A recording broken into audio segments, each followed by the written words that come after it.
এই প্রোডাক্ট বাজারে অনেকগুলো পাওয়া যায়, কিন্তু ঘটনা হচ্ছে তারা একটু কম দামে দিচ্ছে, আমাদেরটার দাম কেন একটু বেশি।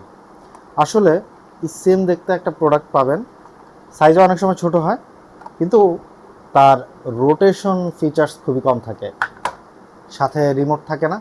এবং এই রিমোটের যে কয়টা বাটন দেখছেন 10টা ফিচার পাচ্ছেন, অর্থাৎ 10ভাবে আপনি এটাকে ঘোরাতে পারছেন। প্লাস প্লাস মাইনাস বাটন তো থাকছেই, এবং সাথে অন অফের বাটন, যেটা আমি ফিচার্স হিসাবে ধরিয়ে নিই। এবং যদি আপনার কোথাও কাজে গেলেন, এমার্জেন্সি রিমোটের ব্যাটারি শেষ, কাজ করতে পারছেন না, তখন বাটন দিয়েও সেম কন্ট্রোল করতে পারবেন। এবং টাইপ সি পোর্ট, সাথে কেবল থাকছে, ডিরেক্ট কারেন্টেও চালাতে পারবেন আপনার ফোনের চার্জার বা যে কোনো অ্যাডাপ্টার দিয়ে। এবং আমরা সাথে এই ব্যাটারি একটি ফ্রি দিচ্ছি, এটা রিচার্জেবল ব্যাটারি এবং লিথিয়াম। আপনার বক্সের মধ্যে ব্যাটারিটা অবশ্যই খুঁজে নেবেন, এবং এটি হচ্ছে আমাদের পক্ষ থেকে গিফট।